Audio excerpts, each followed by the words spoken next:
Oh no. Makeup जरूरी है या नमाज? वीडियो को पूरा देखना। अब क्या हुआ? वो नमाज का टाइम हो गया और वजू करना तो मैं भूल ही गई। तो कोई बात नहीं, बाद में पढ़ लेना। तुमने तो मुझे ऐसे डरा दिया जैसे पता नहीं क्या हो गया हो। मगरिब का वक्त निकल रहा है और मेरी मगरिब की नमाज ऐसा हो जाएगी। मैं ये नहीं कर सकती। मैं वजू करके आती। दिमाग ठीक है तुम्हारा?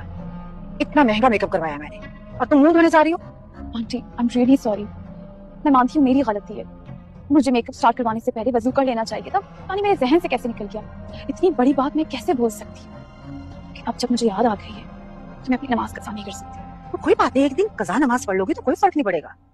आंटी नमाज फर्ज है, किसी भी हालत में माफ नहीं है, बीमारी की हालत में भी नहीं।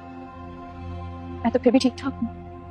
ओ खुदाया, इस लड़की को मेरी नाराजगी की कोई परवाह नहीं है और जो हॉल में इतने गेस्ट बैठे हुए हैं उनकी भी कोई परवाह नहीं है। आंटी मुझे अल्लाह की कसम से डर लगता है। ठीक है, जैसे तुम्हारा दिल चाहे वैसा करो, लेकिन याद रखना अब खुद ही तैयार हो।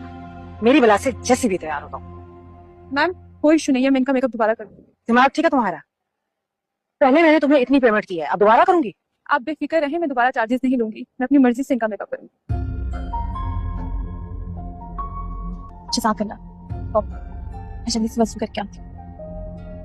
इस लड़की को नमाज पढ़ता देखकर मेकअप वाली लड़की भी नमाज पढ़ लेती है। उसके बाद क्या कहती है सुनो। मैंने अपनी लाइफ में बहुत सी ब्राइड्स तैयार की हैं, लेकिन मैंने कभी आप जैसी दुल्हन नहीं देखी। लड़कियों को बस ये शौक होता है कि वो दुल्हन बनकर खूबसूरत नजर आए।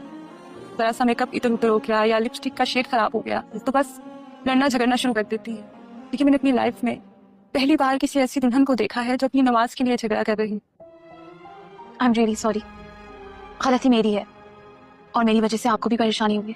मुझे मेकअप करवाने से पहले वज़ू कर लेना चाहिए था। इट्स ओके मैम, हमें दुनिया की कितनी टेंशन होती है, बस लोगों का खौफ होता है। काश मेरे दिल में भी आपकी तरह अल्लाह की मोहब्बत और अल्लाह का डर हो। हमारे लिए कितना आसान है नमाज छोड़ देना। हम जरा से मसरूफ हुए तो कोई बात नहीं, नमाज छोड़ दी।